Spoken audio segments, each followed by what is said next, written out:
नमस्कार प्रिय दोस्तों, आप सभी का स्वागत है मेरे चैनल आरएस ग्लोबल स्टडीज़ में। प्राचीन भारत के आज के इस टॉपिक में हम अध्ययन करने वाले हैं मौर्य राजवंश से पूर्व भारत पर विदेशी आक्रमण। तो डियर फ्रेंड्स, इससे पहले वाले वीडियो में हम लोगों ने मगध पर हर्यक वंश, शिशुनाग वंश, नंद वंश का अच्छे से कवर कर लिया था। उसके बाद मौर्य वंश की बारी थी। तो मौर्य वंश से पहले कुछ भारत पर आक्रमण हुए थे, उसे हम डिटेल से जान लेते हैं। तो चलिए देखते हैं। मौर्य वंश से पहले भारत में 2 आक्रमण हुए थे। पहला ईरानी आक्रमण, दूसरा यूनानी आक्रमण। तो डियर फ्रेंड्स, इसे हम अच्छे से समझ लेते हैं। भारत के पूर्वी क्षेत्र में मगध एक शक्तिशाली महाजनपद था। इसने अपने अगल बगल के छोटे छोटे राजाओं को हराकर भारत के पूर्व क्षेत्र में राजनीतिक स्थिरता ला दी थी। ठीक है डियर फ्रेंड्स, जैसा कि हम लोगों ने नेक्स्ट वीडियो में पढ़ लिया था।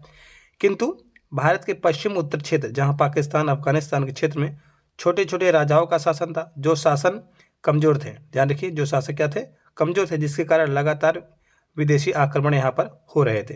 तो उसी समय देखिए ईरानी आक्रमण और यूनानी आक्रमण होते हैं। इन दोनों को हम डिटेल से जान लेते हैं। ओके डियर्स, तो सर्वप्रथम मौर्य वंश से पहले देखिएगा यहाँ पर ईरानी आक्रमण हुआ है। तो ईरानी आक्रमण को हम अच्छे से जान लेते हैं। भारत पर प्रथम विदेशी आक्रमण ईरान के हखमरी वंश ने किया था। इसको याद रखिएगा, बहुत महत्वपूर्ण है। ठीक है, इसके संस्थापक साइरस द्वितीय थे। हखमरी वंश के संस्थापक कौन थे? तो साइरस द्वितीय थे। बहुत महत्वपूर्ण, इसको याद रखिएगा। साइरस द्वितीय ने पहली बार भारत पर आक्रमण जो किया वो असफल रहा। क्या रहा? असफल रहा। प्रथम सफलता किसने पाई थी भारत पर आक्रमण पर? तो ध्यान रखिएगा कि प्रथम सफलता डेरियस प्रथम ने पाई थी, जो हखमरी वंश का शासक था। इसने भारत पर आक्रमण किया और यह विजयी रहा। इसने देखिए जीत के बाद 1516 ईस्वी में इसका कौन सा प्रांत जीता? तो गांधार और कंबोज जीता, जो पश्चिम उत्तर भारत का एक हिस्सा था उस समय। ठीक है, अफगानिस्तान, पाकिस्तान वर्तमान क्षेत्र। ठीक है, जीतने के बाद क्या किया इसने? वह अपना देखिए ईरान में शामिल कर लिया और उसे ईरान का 20वां प्रांत बनाया था। क्या बनाया था? ईरान का 20वां प्रांत बनाया था। कंबोज और गांधार को जीतने के बाद उसे उस प्रांत से देखिएगा 360 टैलेंट सोना भेंट के रूप में प्राप्त हुआ था, जो काफी ज्यादा मात्रा में था। ठीक है डियर फ्रेंड्स, तो ये कौन था, किसने जीता था? ये तो डेरियस प्रथम ने। याद रखिएगा, इसे बहुत महत्वपूर्ण है। तो फ्रेंड्स, इसके बाद देखते हैं कि अब हम इस वंश का अंतिम शासक यानी ईरान वंश का या फिर हखमनी वंश का अंतिम शासक कौन था? तो ध्यान रखिएगा, वो डेरियस तृतीय था। वहां प्रथम था, यहाँ तृतीय है। डेरियस तृतीय को सिकंदर ने पराजित किया था। क्या किया था? सिकंदर ने पराजित किया था। और यहाँ पर जो है यूनानी आक्रमण जो होता है, नेक्स्ट आक्रमण, उसने क्या किया था? सिकंदर ने इसे पराजित करके हखमनी वंश का भारत से क्या किया था? अंत कर दिया था। तो ईरानी आक्रमण से भारत पर कुछ प्रभाव पड़ा था, उन प्रभावों को भी हम जान लेते हैं अच्छे से। ठीक है डियर फ्रेंड्स, तो यहाँ पर क्या प्रभाव पड़ता है कि भारत और ईरान के जो संपर्क है वो 200 सालों तक बीच में देखिए बना रहा, अच्छे से बना रहा संबंध। ठीक है, इसके साथ ही ईरान और भारत के बीच व्यापार को भी काफी मात्रा में बढ़ावा मिला था। तो यहाँ पर ईरानी जो आक्रमण है, यमन से यहाँ पर क्या होता है, वो खत्म हो जाता है। अब हम क्या करेंगे? अब हम पढ़ देंगे यूनानी आक्रमण। डियर फ्रेंड्स, तो अब देखते हैं दूसरा यूनानी आक्रमण। तो यूनान के बारे में थोड़ा सा डिटेल जान लेते हैं कि यूनान के राजा फिलिप का पुत्र सिकंदर था, जिसका एक उपनाम अलेक्जेंडर था। याद रखिए क्या नाम था? अलेक्जेंडर। ठीक है, ये देखिए ये नंद वंश के जो घनानंद था उसके समकालीन भी था। ठीक है, इसको याद रखिएगा। सिकंदर का जन्म मेसेडोनिया में 356 ईसा पूर्व हुआ था। ठीक है, इसके पिता की मृत्यु के पश्चात जब इसके पिताजी मर गए थे तो 20 वर्ष की आयु में इसने राजगद्दी पर अपना शासन संभाला। इसके प्रिय पत्नी का नाम रोक्साना था और इसके प्रिय घोड़े का नाम बुसे फेल्स था। तो याद रखिएगा, कई बार पूछ लेता है, पत्नी रोक्साना और घोड़ा बुसे फेल्स। ठीक है, तो इसके गुरु का भी नाम क्या था? सिकंदर के गुरु का नाम क्या था? तो नाम अरस्तु था। ठीक है, क्या नाम था? अरस्तु, जो बहुत महान दार्शनिक भी हुए थे अपने समय के। ठीक है डियर फ्रेंड्स, ध्यान रखिएगा इसे भी। इसके बाद देखते हैं भारत पर इनके आक्रमण। ठीक है, तो सिकंदर ने जब भारत के पश्चिम उत्तर में देखिए आक्रमण शुरू किया, ठीक है, क्या किया? पश्चिम उत्तर में आक्रमण शुरू किया। तो वहां के जो राजा थे, ठीक है, तक्षशिला के राजा कौन थे? आम्बिक थे। उसने देखिए उसकी अधीनता को स्वीकार कर ली थी। किसकी अधीनता को? सिकंदर की। और भारत में आने का मार्ग इसे दे दिया था। बाद में इसका मनोबल और बढ़ा।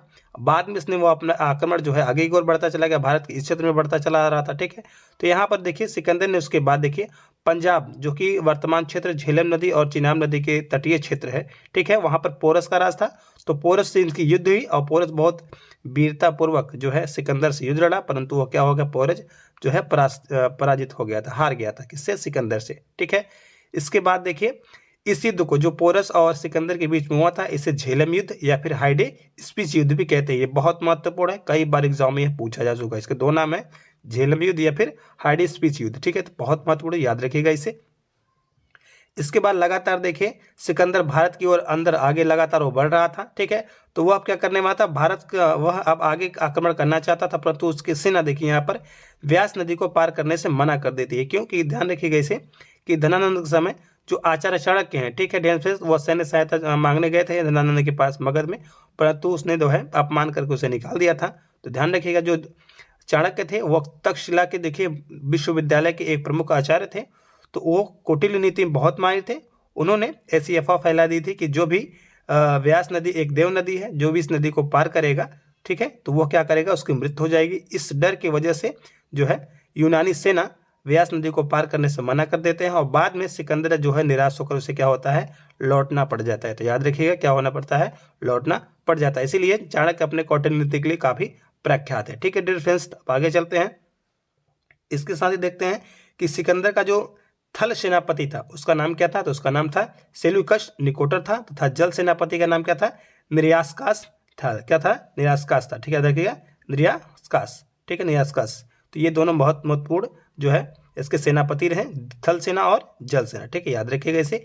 तो इसके बाद ही देखिए सिकंदर का रास्ते में ही मृत्यु हो जाती है अपने प्रांत में लौटते लौटते। कब होती है, तो 323 ईसा पूर्व, स्थान बेबीलोन में। तो याद रखिएगा कहाँ पर, बेबीलोन में। ओके डियर्स, आगे बढ़ चलते हैं हम। अब देखेंगे कि सिकंदर के आक्रमण के बाद भारत पर कुछ प्रभाव पड़ा है, तो उन प्रभावों को भी हम अच्छे से जान लेते हैं। तो ध्यान से पढ़ेंगे। तो सिकंदर के आक्रमण के बाद देखिएगा भारत पर महत्वपूर्ण परिणाम यह था कि यूनान और भारत के बीच देखिए विभिन्न क्षेत्रों में सीधा संपर्क हो जाता था। क्या होता था, सीधा संपर्क की स्थापना भी हो चुकी थी उस समय। इसके बाद देखिए सिकंदर के आक्रमण से जो छोटे छोटे राज्य अपने में संघर्षरत थे, युद्धरत थे या युद्ध करते थे, वो पहली बार उनके अंदर एकता के लक्षण दिखाई दिए। किसके, एकता के लक्षण दिखाई दिए। और भारत में एकीकरण को देखिए ज्यादातर बल मिला कि सभी राजाओं को मिलकर के एक साथ एक छत्र में राज करना चाहिए। तो वहां पर इसके सिकंदर के आक्रमण के बाद उन्हें इस चीज को प्राप्त होते हैं। इसके बाद देखिए यूरोप और भारत के बीच में व्यापारिक संबंध भी काफी अच्छा खासा हो गया था और यूनानियों से भारतीयों ने मुद्रा निर्माण की कला भी यहाँ पर सीखी थी। इसलिए ये बहुत महत्वपूर्ण हो जाता है भारत पर प्रभाव। तो आई होप डियर फ्रेंड्स आपको ये बहुत सेशन बहुत अच्छे समझ में आएगा। मिलेंगे किसी और वीडियो में, तब तक डियर फ्रेंड्स